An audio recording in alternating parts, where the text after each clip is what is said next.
नमस्ते, आप सभी का स्वागत है और आप सभी से अनुरोध है कि कृपया चैनल को सब्सक्राइब करें, वीडियो को लाइक करें और सब्सक्राइब इसलिए भी करें कि अब 2 मिलियन में केवल 2 लाख सब्सक्राइबर बाकी हैं। आप लोग थोड़ा-सा मदद कर देंगे तो जल्दी हो जाएगा। हमारे साथ हैं अनुपम मिश्रा जी और अनुपम मिश्रा जी जो हैं वो वक्फ बिल के पैसेज को लेकर बहुत चिंतित हैं। और मैं उनसे जानना चाहूँगा कि भई आप इतने चिंतित क्यों हैं? आखिरकार चिंता तो हमारे वाकिफ़ लोगों को होनी चाहिए, हमारे आलिम उलमा को होनी चाहिए और ज़ियाउर रहमान बर्क़ को होनी चाहिए जो कि भारत के मालिक हैं, वग़ैरह-वग़ैरह। आप क्यों चिंतित हैं? नहीं साहब, मैं चिंतित नहीं हूँ। मैं तो सिर्फ़ मेरे को वक़्फ़ के बिल को लेकर कुछ कन्फ्यूजन्स थे और वो चिंता भी आपसे बात करके दूर हो गई। रही बात ज़िया रहमान की और बर्क़ की, तो हाँ, उनको तो चिंता होनी चाहिए क्योंकि वो फरमा रहे हैं कि जो मुसलमान पाकिस्तान चला गया, वो पाकिस्तान का मालिक हो गया। जो मुसलमान भारत में रह गया, वो भारत का मालिक हो गया। और योगी कह रहे हैं कि तुम अपने घर का कागज़ नहीं दिखा पा रहे, वो अपने घर के मालिक हैं या नहीं हैं, अभी यही बड़ी दिक्कत है। उनको नहीं, सीरियस उनको दिक्कत क्या है कि उनको जब उनको अपना नक्शा दिखाने के लिए जब नोटिस दी गई, तो पता चला नक्शा-वक्शा तो दूर की बात है, उनके पास मकान का मालिकाना हक का कागज़ नहीं है। उनके पास मकान का मालिकाना हक का कागज़ नहीं है और ये भी साहब मतलब कुछ उसी तरह वक़्फ़ की प्रॉपर्टी निकलेगी। तो अभी तो वो ये कह सकते हैं कि साहब मकान ही हमारा नहीं है, तो हमारे ऊपर जो बिजली चोरी का 1 करोड़ दंड है उसको छोड़ दिया जाए। ज़मीन ही किसी और की है। लेकिन वो फरमा रहे हैं कि साहब हम हिंदुस्तान के मालिक हैं। एक बड़ी अजीब-सी बात है, क्या मैंने देखा कि मौलाना नदवी भी मोहिबुल्लाह नदवी भी बहुत गुर्रा रहे थे और ज़ियाउर रहमान भी उछल रहे थे। पर पूरे घटनाक्रम के दौरान संसद में जितनी देर इस पे बहस हुई, उतनी देर अखिलेश यादव, डिंपल यादव और धर्मेंद्र यादव की तो हँसी नहीं रुक रही थी, तो लोट-लोट के हँसते जा रहे थे और हर बात पे ताली पीट के हँस रहे थे और हर थोड़ी देर में वो सत्ता पक्ष की तरफ हाथ जोड़ने लगते थे। मैंने इनके फ़ोटो भी ट्वीट किए हैं, धर्मेंद्र यादव भी हाथ जोड़ रहे हैं, अखिलेश यादव भी हाथ जोड़ रहे हैं और आज तो देखिए निकल के आया है कि उन्होंने अमित शाह से कहा कि साहब आप लोग की जैसी इच्छा है करिए, हमें कोई दिक्कत नहीं है।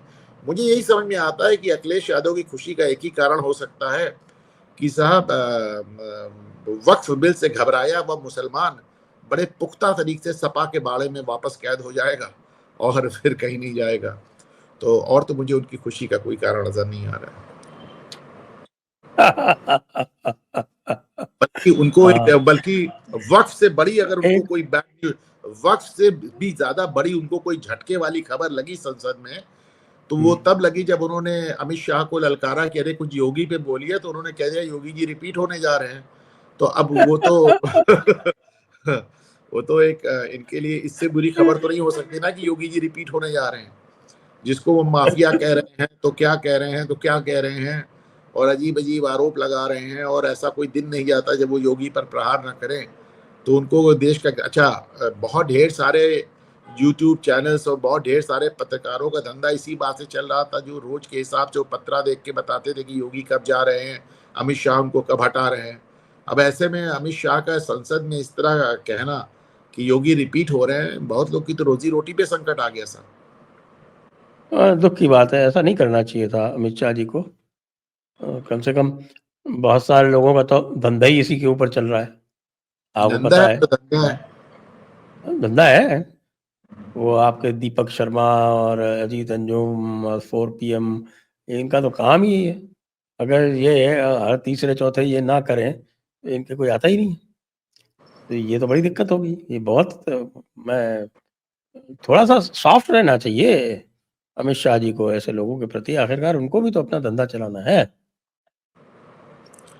बहरहाल दिक्कत तो आएगी। मैंने तो आज ट्वीट भी किया है कि बहुत ढेर सारे चैनल्स को तो यही नहीं समझ में आएगा कि आने वाले दिन पे चर्चा किस पे करें।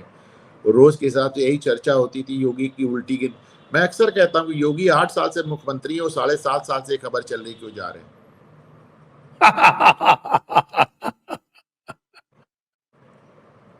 लेकिन कल अमित शाह फॉर्म में थे, कैसा लगा आपको?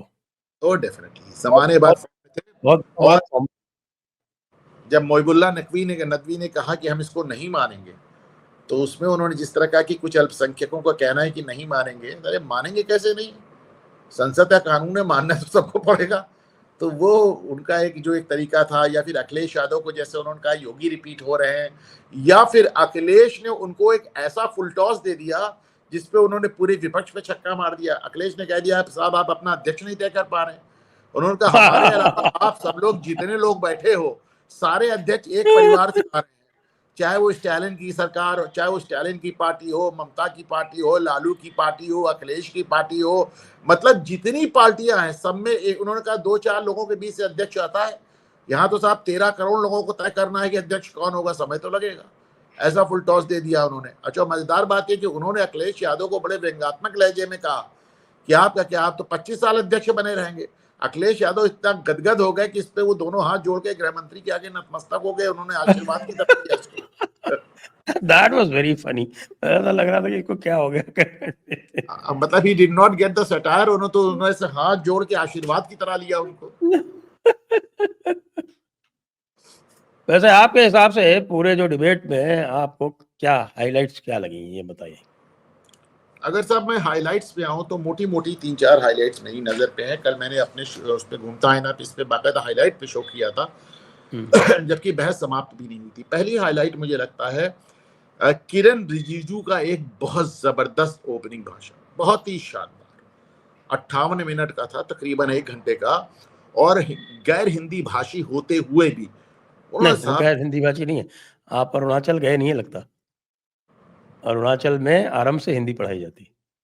पढ़ाई आती है, लेकिन ठीक है। मतलब नॉर्थ ईस्ट में लोग जल्दी नहीं मानते कि वो उनकी मदर टंग तो नहीं नहीं, होगी, नहीं, जाहिर सी। अरुणाचल में है। मैं क्योंकि गया हूँ अरुणाचल और अच्छा मैंने तो देखा मदर है। टंग है तो बात अलग है।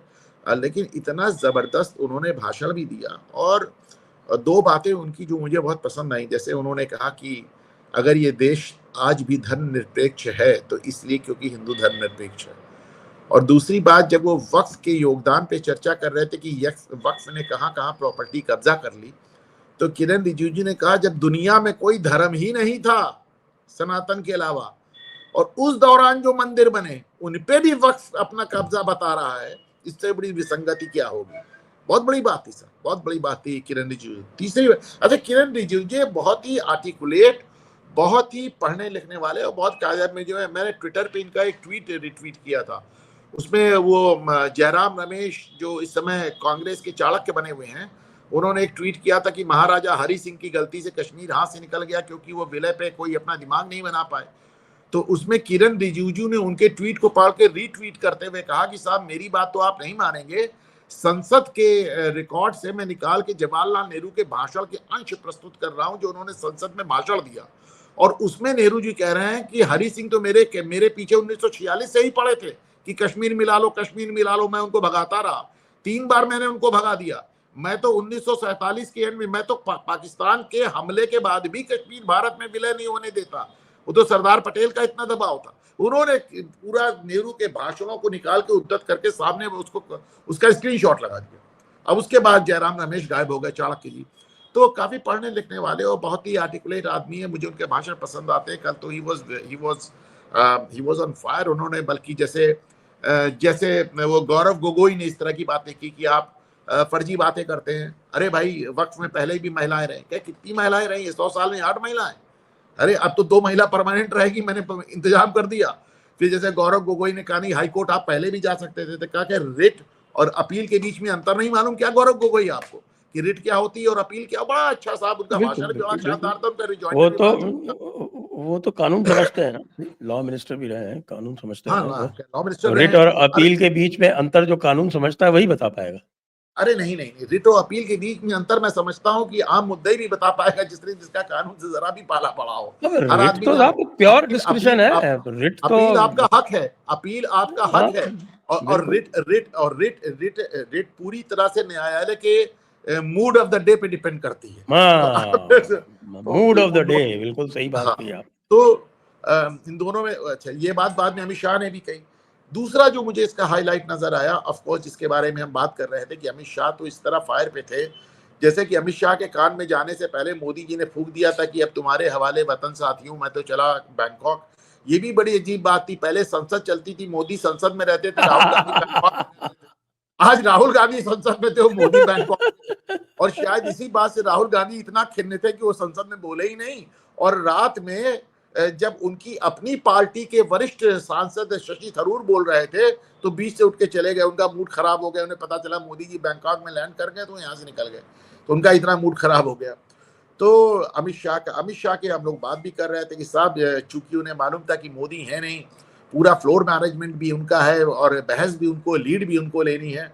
तो मैं समझता हूँ कि उनको समझ में आया कि साहब मोदी जी की अनुपस्थिति में संसदीय इतिहास का सबसे विवादित बिलों में से एक बहस होने जा रहा है, सबसे ज्यादा कंटेस्टेड बिलों में से एक बहस होने जा रहा है।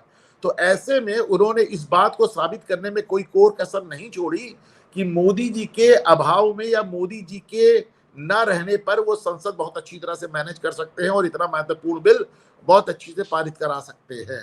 और बहुत तो ये मैं समझता हूं कि अमित शाह ने गेस्ट आर्टिस्ट की भी कोई वहां पे होनी चाहिए स्पेस कि साहब की कोई गेस्ट मेंबर, जैसे योगी जी को बुला के वहां पर गेस्ट लेक्चर इत्यादि करवा दिया जाता तो और भी आनंद आ जाता। गेस्ट आर्टिस्ट थे साहब, आप कैसी बात कर रहे हैं? मतलब नेता विपक्ष वहां गेस्ट आर्टिस्ट के तौर पे ही तो थे।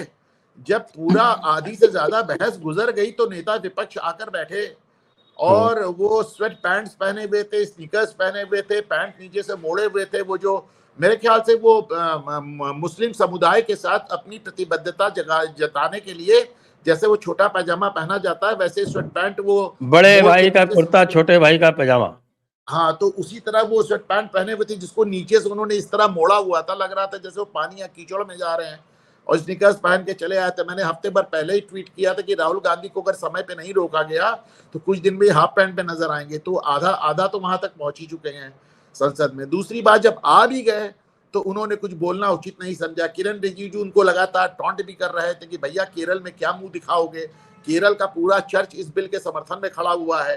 केरल में चूंकि वायनाड से प्रियंका आती है, प्रियंका ने तो सोचा संसद में ना ही जाओ तो लोग भूल जाएंगे कि वायनाड में कोई सांसद है, मुझे मेरे ऊपर कोई आक्षेप नहीं आएगा। उन्होंने तो आना भी उचित नहीं समझा। राहुल गांधी आए तो आधे समय के बाद आए, खामोश बैठे रहे और उसके बाद गौरव गोगोई से कहा यार तुम देख लो, संभाल लो, बोलो यार, इसमें तो बड़ा पढ़ने लिखने की बात है, अब कौन पढ़ेगा लिखेगा। राहुल गांधी तो नॉर्मली उसी तरह के भाषण देते हैं जहां वो हसीने चलाते हैं और कहते हैं कि मैं बोलूंगा तो भूकंप आ जाएगा।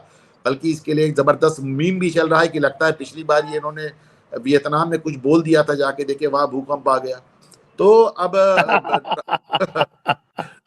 वियतनाम में नहीं आया, म्यांमार में आया, लेकिन उनका पता नहीं चलता ना, हो सकता है वियतनाम से वो एक बार म्यांमार भी चले गए थे, थाईलैंड से। पूरे इलाज तो थाईलैंड में तो हर जगह जाके बोलाते हैं। अच्छा, राहुल गांधी आप देखिए जितनी देर बैठे ही डिड नॉट से अ वर्ड। ये वो आदमी है जो पूरी दुनिया में घूम के कहता मुझे संसद में बोलने नहीं दिया जाता, और जब बोलने का मौका था, एक ऐतिहासिक बिल पे बहस हो रही थी, तो कहा गौरव गोगोई तुम बोल दो, खुद बोले नहीं। ये वो आदमी है जो मणिपुर जाता है पता करने की हालात क्या है, और जब मणिपुर पे बहस होती है और कांग्रेस का वरिष्ठ सांसद शशि थरूर बोल रहे हैं तो उठ के चले जाते हैं कि मुझे नींद आ रही है। भाई किस तरह की, इनसे बड़ा आपको गेस्ट आर्टिस्ट ये कोई तरीका है रात में 2 बजे आप मणिपुर पे बहस कराते हो? आप बताइए, ये तो गेस्ट आर्टिस्ट भी नहीं, जो तो कई देर की फिल्मों में रोल कहा जाता ना कैमियो, ये तो कैमियो करते हैं आके। मतलब ये एक कॉमिक भूमिका भी निभा के चले जाते हैं। तो कमाल की बात करते हैं राहुल गांधी। वो तो ये एक बहुत बड़ा एक वो था। राहुल गांधी जैसा शायद आप ही मुझसे कह रहे थे कि सिर्फ सुविधाओं के लिए नेता विपक्ष बने, उनका कुछ भी मतलब है, इनका तो ट्रैक रिकॉर्ड बड़ा खराब रहा है संसद को लेके। 5%, 8%, 10%, 12% तो इनकी अटेंडेंस हुआ करती थी। तीसरा मैं देख रहा हूं कि वक्फ की सबसे ज्यादा संपत्ति उत्तर प्रदेश में है, और उत्तर प्रदेश की तरफ से जब अखिलेश यादव बोल रहे थे तो वो नोटबंदी पे बोल रहे थे, किसानों पे बोल रहे थे, गंगा पे बोल रहे थे, यमुना पे बोल रहे थे, कुंभ पे बोल रहे थे, और पता नहीं क्या क्या बोल रहे थे कि अंततः ओम बिरला साहब को कहना पड़ा अरे अखिलेश जी वक्त पे बहस हो रही, कुछ वक्त पे भी तो बोल दो। तो वक्त पे उन्होंने सिर्फ एक लाइन बोली कि मुसलमानों का दुकान और मकान सब चला जाएगा, कह के वो बैठ गए। तो मतलब उन्होंने कुछ पढ़ने की जहमत ही नहीं उठाई थी, उन्होंने कुछ जानने की जहमत ही नहीं उठाई थी। शायद लक्ष्मण यादव भी नहीं पढ़ पाते हैं तो उनको लिख के भी नहीं दिया था। तो जितना उन्होंने लिख के बोला और उसके बाद वो उन्होंने वक्त पे कोई बात नहीं कही, वो बैठ गए। तो ये एक बड़ा अजीब रहा। चौथा मैं देख रहा था कि साहब मुझको कल्याण बनर्जी साहब का वो स्टेटमेंट बहुत पसंद आया। उन्होंने कहा कि एक धर्मनिरपेक्ष संविधान उस वक्फ को छूने की इजाजत नहीं दे सकता जिसकी संप्रभुता अल्लाह के साथ है।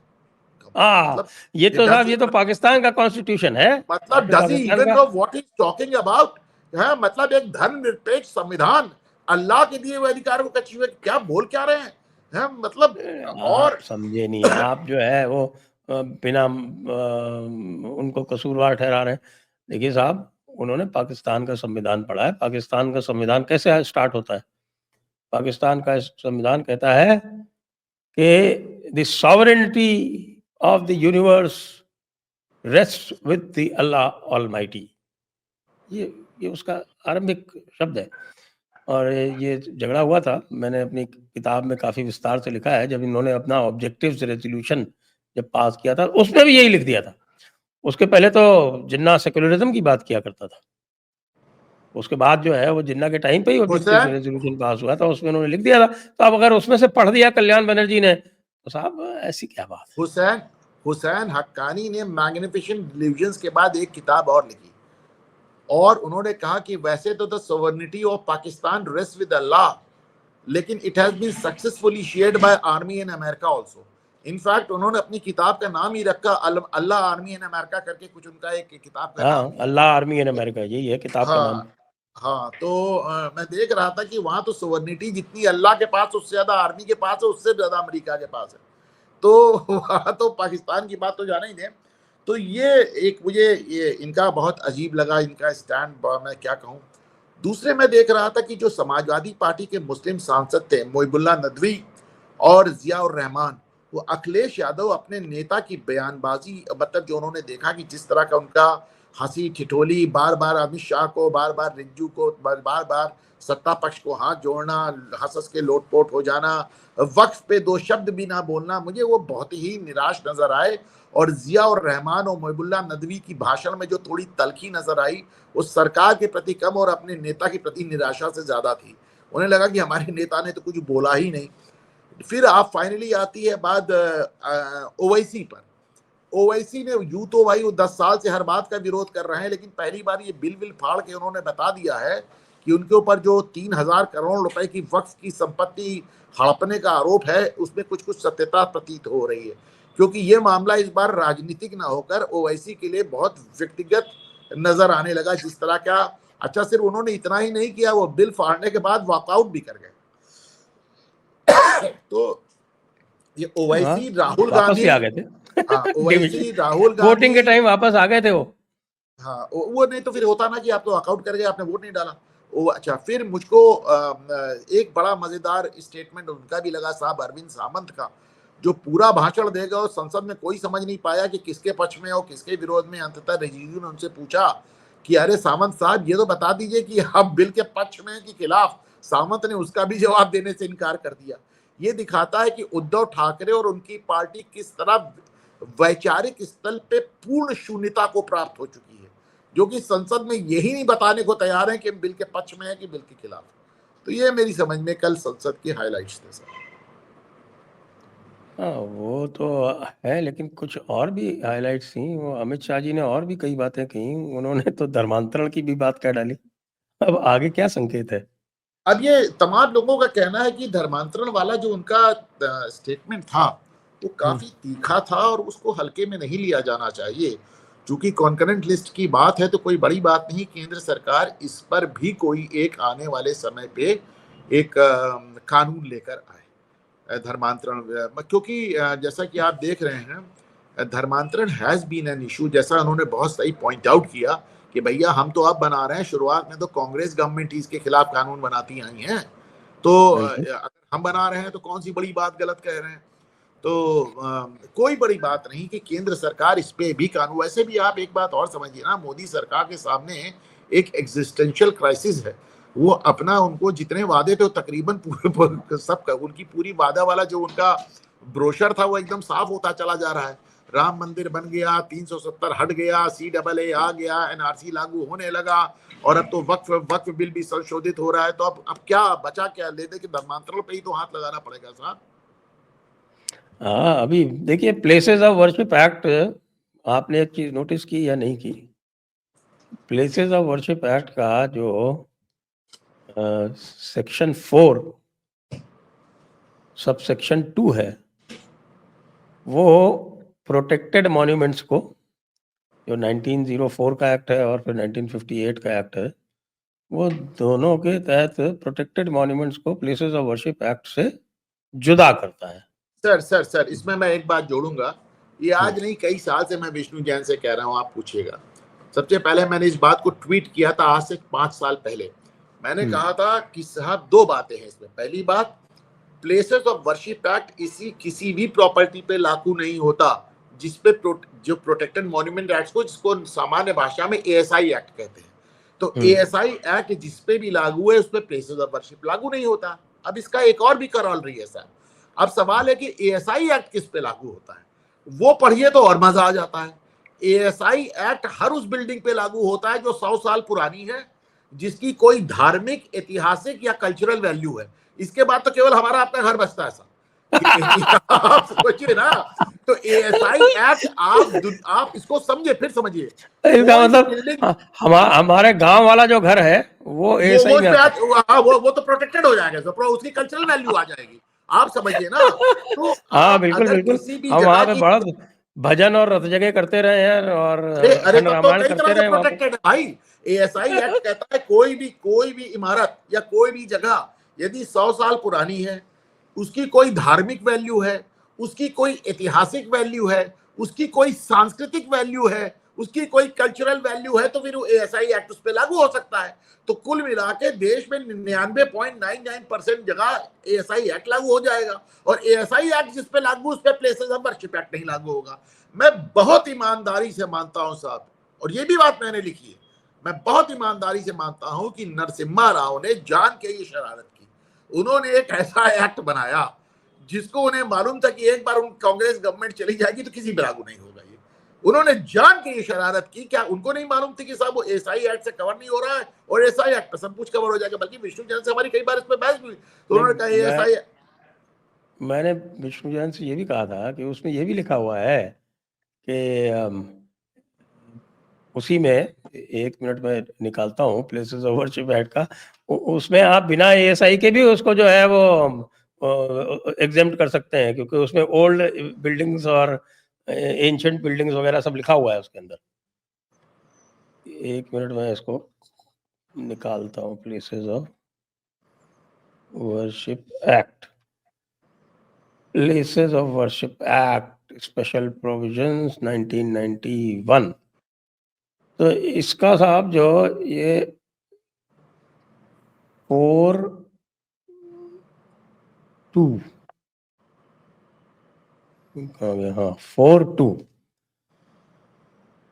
कह रहा है कि 4(2), 4(3), हाँ इसमें 4(3) covered by ancient monuments, ये 24 of 1958 है।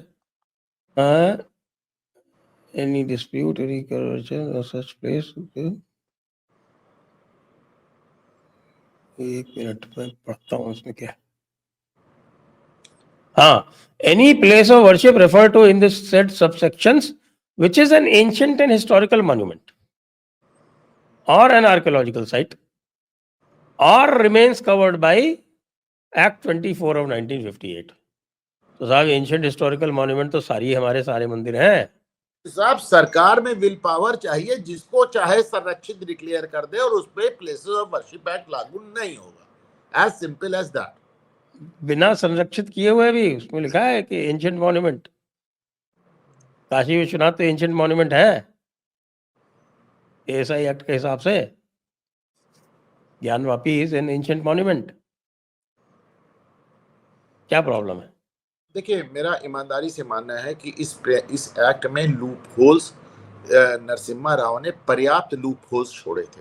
उन्हें मालूम था आने वाले समय में, अभी आप इन लोग को एक लॉलीपॉप दे रहे थे और उनको मालूम था कि भाई जो आदमी बाबरी मस्जिद गिरने समय 6 घंटे के लिए अपने को कमरे में बंद करके पूजा में व्यस्त हो जाए, वो ऐसा एक्ट नहीं बना सकता। उसने ऐसा एक्ट बनाया तो उसमें फिर ढेर सारे लूप होल्स छोड़े। और वो लूपहोल्स आज एकदम सामने है, बशर्ते सरकार उनको एक्सप्लॉइट करना चाहे।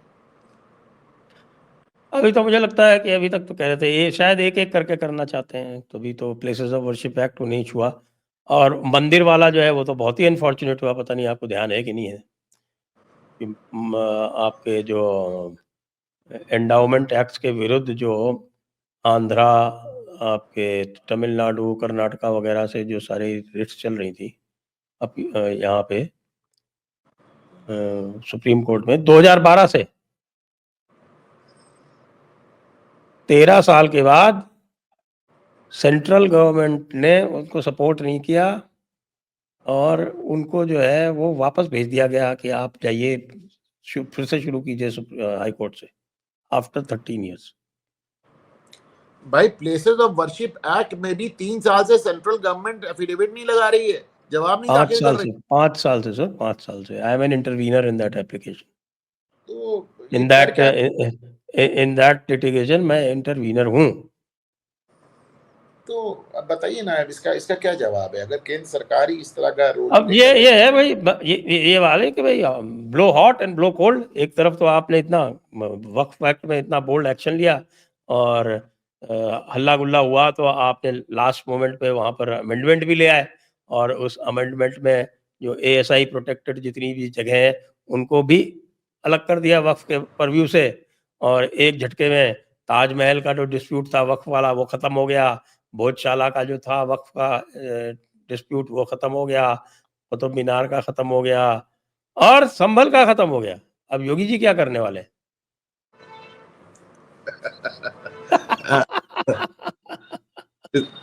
देखिए, एक चीज, एक प्लेयर और है पूरे खेल में जिसका नाम है जुडिशरी। संभल में अभी जब ASI को कहा गया कि आप मस्जिद को बाहर से रंगवा पुतवा दीजिए, तो ASI को यह भी कहा गया मस्जिद के अंदर मत जाइएगा।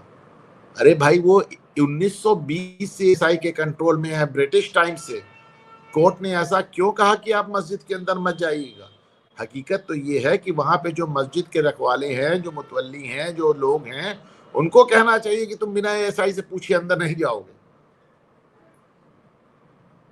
तो ये एक जुडिशरी साहब, आज जुडिशरी ने अपनी एसेट्स डिक्लेयर कर दी हैं, तो केवल सुप्रीम कोर्ट। हाँ, तो सुप्रीम कोर्ट ने किया तो बाकी लोग तो करेंगे ना। अच्छा, नहीं, दो चीजें सुने। पहली बात, ये आदेश सिर्फ सुप्रीम कोर्ट के लिए हुआ है, हाई कोर्ट के लिए नहीं हुआ है, आदेश का फैसला। और नंबर 2, उन्होंने इसमें एक लाइन जोड़ी है कि इट इज प्योरली वॉलंटरी। अभी भी वॉलंटरी है, अभी भी वॉलंटरी है। नहीं, देखिए, एक चीज तो आपको लग रही होगी ना कि जुडिशरी भी थोड़ी सी तो हिली हुई है ना, थैंक्स टू जज फ्रॉम प्रयागराज। मैं तो इसको शुरुआत से कह रहा हूं कि जो केंद्र सरकार है, जो नरेंद्र मोदी की सरकार है, वो यशवंत वर्मा मामले को दबाने में पूरी तरह जुडिशरी का सहयोग कर रही है। क्योंकि केंद्र सरकार को लगता है कि अगर जुडिशरी सक्सेसफुली यशवंत वर्मा के मामले को दबा देगी तो इसके खिलाफ इतना हाहाकार मचेगा कि जुडिशरी बैकफुट पे चली जाएगी और फिर हमको जल्दी नहीं ठोकेगी।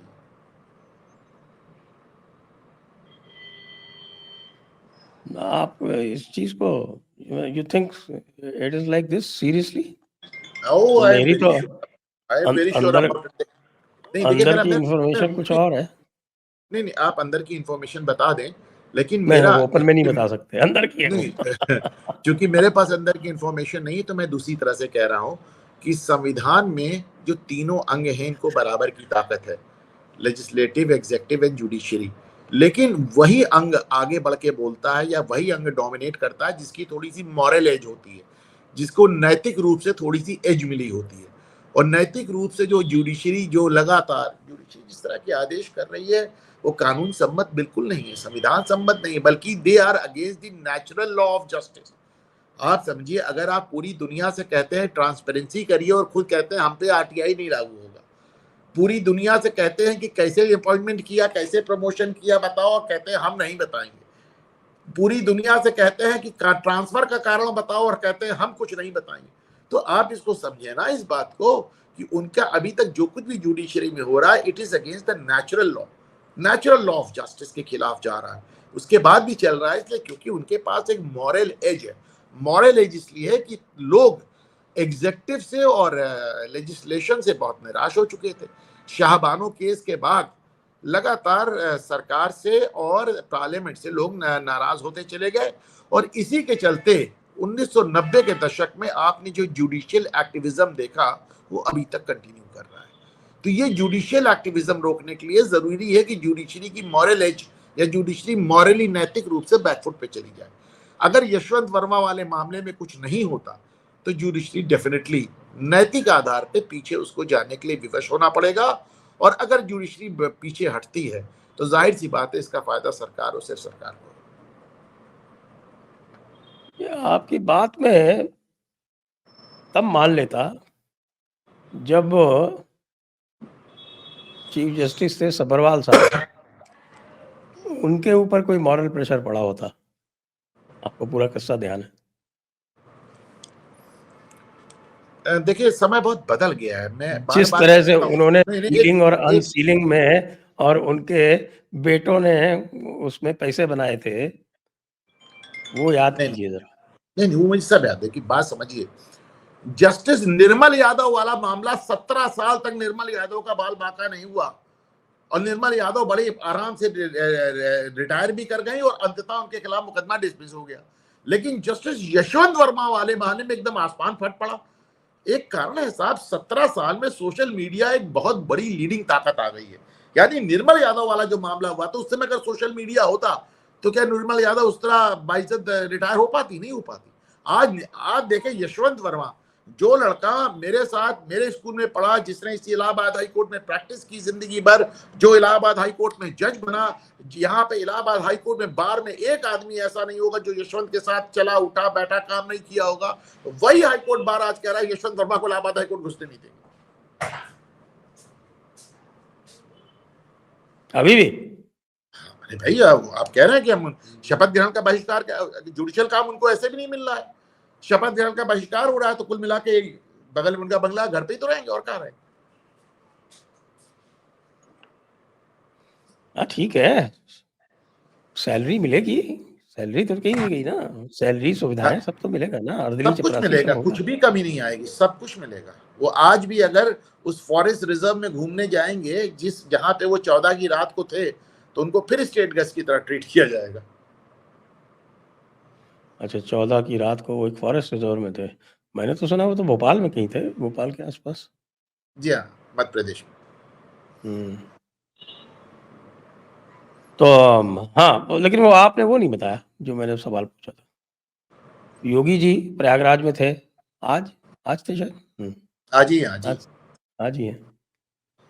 प्रयागराज में उन्होंने कुछ स्टेटमेंट दिए, और स्टेटमेंट देने के बाद वो आप भी जानते हो कि वो जुडिशरी का कोई भी एडवर्स आदेश आता है तो उसको केवल मात्र एक आदेश मानते हैं, उसको वो नज़ीर की तरह कभी नहीं लेते। ध्यान है आप? तो आगे वो क्या करेंगे ये बताइए मुझे। देखिए, योगी की 8 साल की पॉलिटिक्स का एक जो सबसे डिस्टिंक्ट फीचर है कि वो पीछे नहीं हटते, कदम बढ़ा के पीछे नहीं हटते। जब मुझे याद है सुप्रीम कोर्ट से पहली बार आदेश आया था बुलडोजर रोकने का, तो इतने सवाल आए थे कि मैंने उस पर बाकायदा शो किया था, ये कहते हुए कि रुकेगा नहीं बुलडोजर। इस बार भी फिर एक प्रयागराज को लेके ही आदेश आया है, और मैं समझता हूँ बिल्कुल कानून सम्मत आदेश में उसको नहीं मानता, क्योंकि उसमें कोर्ट ने कहा है कि कोई आदमी, जबकि बाकायदा सरकार ने बताया कि जिन लोगों का घर गिराया गया है वो पिछले 30 साल से उनकी लीज समाप्त हो चुकी है, उनको सैकड़ों नोटिस जा चुकी है, उनके घर पे नोटिस चस्पा की जा चुकी है। उसके बाद भी उन्होंने कहा मेरी आत्मा झकझोर गई है, इसलिए उनको घर बनाने के लिए 10 लाख रुपया दो हर आदमी को, और फिर ये कहा कि अगली बार जब उनका घर बनाए तो फिर नोटिस देना और फिर गिराना। लेकिन इस बार उनको 15 दिन कोर्ट जाने का लिए भी देना। अब जो भी है, जैसा कि वैसे मैं आपको एक गारंटी दे दूं, इस पे हम शर्त लगाएं, एक शर्त लगाएं, क्या ये लोग बनाएंगे मकान? देखिए, दो बातें हैं। पहली बात, 10 लाख में मकान क्या नींव नहीं पड़ती है। दूसरी बात नहीं, वैसे भी उनको पता है योगी जी है, बनाएंगे क्या वो? नहीं सुनिए ना, अब देखिए, अब कोर्ट ने एक जो बड़ा ब्लंडर किया है, एक तो उनका आदेश कानून सम्मत नहीं है। ये आदेश कुछ उसी तरह हल्द्वानी जैसा है कि होंगे घुसपैठिए 50,000 आदमी, पहले उनको घर बना के दो तब हटाओ। ये किस कानून में लिखा है साहब कि घुसपैठियों को घर बना के दो फिर हटाओ? तो उनको कानून सम्मत नहीं मानते। दूसरी बात, उनको कुछ नहीं करना, उन्हें मकान नहीं बनाना है। उनका जो टूटा-फूटा मकान है उसको पड़े रहने देना है और उनका कब्जा बना रहेगा। तो कोर्ट को इसमें एक डेडलाइन देनी चाहिए कि भाई इतने दिन के अंदर अपना मकान बना लो। कोई बात नहीं, जज साहब रिटायर होने वाले हैं 26 तारीख को। अच्छा ठीक है। तो रिव्यू में चले जाएँगे। तो रिव्यू का कितना लिमिटेशन है? 60 दिन का है ना शायद? 90 डेज़ का है? सुप्रीम हाँ, कोर्ट में। मुझे वैसे भी मुझको लगता है कि सरकार को सुप्रीम कोर्ट में अपना पक्ष ज़्यादा मजबूत तरीके से रखना चाहिए। मैं इसलिए हमेशा कहता हूँ कि जिस आदमी सर, को अटॉर्नी जनरल खड़े हो गए, इससे मजबूत और क्या रखा जा सकता है? यार पद की बात नहीं, अटॉर्नी जनरल यूपी सरकार के हर मुकदमे में सॉलिसिटर जनरल खड़े होते हैं। इस बार अटॉर्नी जनरल खड़े हो गए। बात पद की नहीं है, बात गुर्राने की। देखिए, जिसको हम मौन मोहन सिंह कह के चिढ़ाते थे, मौन मोहन सिंह की बोलता नहीं है, उसने 3 बार सुप्रीम कोर्ट से कहा अपनी हद में रहो, ये हमारा काम है, हमको करने दो, और तीनों बार सुप्रीम कोर्ट बैकआउट की।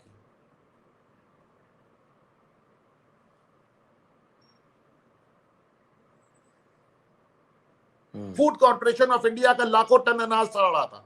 सुप्रीम कोर्ट ने कहा इसको बांट दिया। उन्होंने कहा हमारे पास बांटने के लिए मैकेनिज्म नहीं है और ये मेरा काम है, आगे से मेरे काम में दखल मत दीजिएगा। सुप्रीम कोर्ट ने अपना आदेश वापस ले लिया।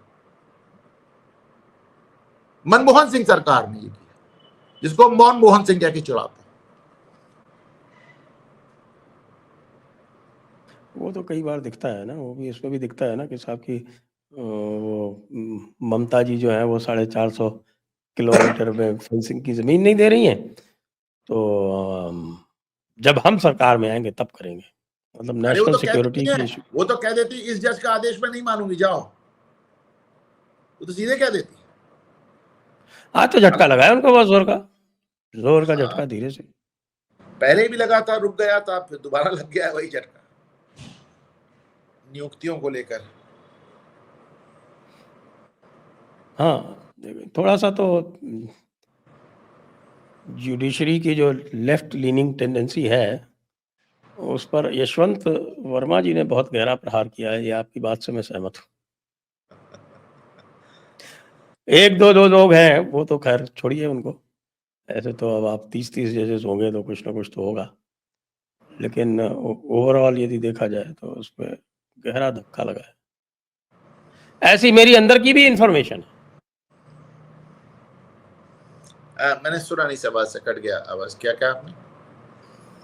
मैंने कहा कि ये लेफ्ट लीनिंग टेंडेंसी पे बहुत झटका लगा है। तो अधिकतर जजेस जो हैं वो नहीं मॉरली देखिए, डाउन है। आपकी बात से इसका सहमत हूँ मैं। ऐसी मेरी अंदर की भी खबर है। हाँ, तो फिर क्या है, फिर हमारे आप में शर्त कहाँ बची? हम दोनों एक ही बात कर रहे हैं।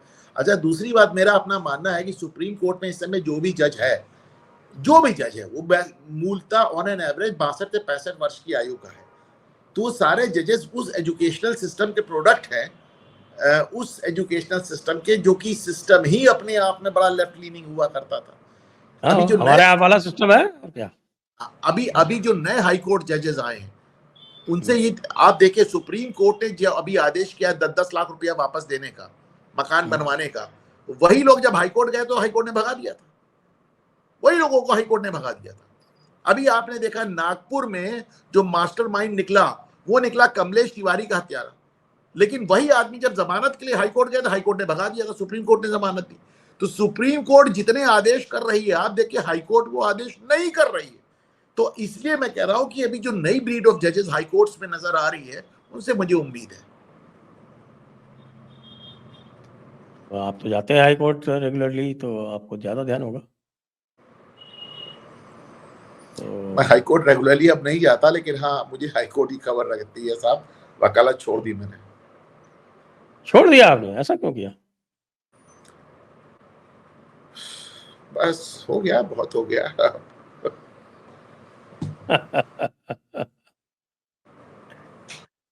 तो ये तो हमारे वक़्फ़ के मामले, योगी जी के मामले, ये हो गए। अभी आप देख रहे हैं कि इस समय राज्यसभा में बहस चल रही है और राज्यसभा में भी अमित शाह जी गुर्रा रहे करें ये बिल गिरा कर दिखा दो, अभी दूध का दूध और पानी का पानी हो जाएगा। अमित शाह मैं की बार भाव बार कह रहा भंगिमा हूँ, बड़ी आक्रामक दिख रही है। मैं बता रहा हूँ ना कि अमित शाह इस मौके का इस्तेमाल करके ये बताना चाहते हैं कि मोदी जी की अनुपस्थिति में वो सदन और देश दोनों ठीक ठाक चला सकते हैं। अमित शाह इस मौके का इस्तेमाल करके अपने आप को भावी प्रधानमंत्री के रूप में प्रोजेक्ट कर रहे हैं, और अमित शाह पिछले 2 दिन में बहुत जबरदस्त काम कर रहे हैं। उनका काम लोगों को बहुत पसंद भी आया है। ऐसा एक बार हुआ था, लगा था कि कोई ये बात भी चली थी काफ़ी और अंदर से भी आई थी कि साहब कि वो जब बहुत पॉपुलर हो गए थे 370 हटाने के बाद में, तो एमएचए के ऊपर ओवरसाइट करने के लिए एक और व्यक्ति लगा दिए गए थे। अब ये जय वीरू में तो हमको दिक्कत आती नजर नहीं आ रही साहब, मैं क्या बताऊं। लेकिन वही तो एक विश्वस्त जोड़ी बची है राजनीति में। आज जब मोदी जी के बारे में तो आज मैंने एक मीम लगाया है कि जितनी बार अब मिडिल ईस्ट जाएंगे तो हर शेख को यही बताएंगे कि पार्टनर मैं तो वहां था ही नहीं, पता नहीं क्या कर डाला अमित शाह ने, मैं तो देश में ही नहीं था, संसद की क्या बात है। मैं इधर बैंकॉक गया, उधर अमित शाह ने कानून पास कर दिया। मोदी जी, अच्छा कल मोदी जी के अलावा मैं देख रहा हूँ शिवराज सिंह भी नहीं थे संसद में। शिवराज सिंह नहीं थे कल, मोहनलाल आपके वो खट्टर जी नहीं थे, खट्टर जी नहीं थे, और हेमा मालिनी और कंगना रनावत, ये 5 नहीं थे। डिस्पाइट द व्हिप उसके बाद भी बिल बड़े आसानी से पास हो गया। यानी प्रियंका गांधी क्या वोटिंग में थी? नहीं, नहीं, वो तो पूरे दिन ही नहीं थी। आई भाई, उनको तो उन्हीं के इलाके में तो सबसे ज्यादा प्रोटेस्ट हो रहा है, उनको साथ तो बड़ा साहब, उनके लिए तो बड़ी दिक्कत हो गई ना। किरण रिजिजू बार बार इस पे आनंद भी ले रहे थे उनसे कि क्या मुंह दिखाएंगे आप लोग लौट के। वहां तो सारे ईसाई चर्चेस खड़े हो गए साहब, 400 एकड़ भूमि हड़प ली। भाई आप देखिए ना, वक्फ ने सबकी भूमि हड़प ली, सबकी भूमि हड़प ली, कोई किसी को नहीं छोड़ा। इस मामले में मैं फिर कहता हूं कि एक मर्दे मोमिन अगर कोई नजर आता है तो मुझे खड़गे साहब, जिन्होंने वक्फ की भूमि हड़प ली। बाकी आप देखिए, वक्फ दुनिया की भूमि हड़प रहा था, खड़गे साहब ने वक्फ की भूमि हड़प ली।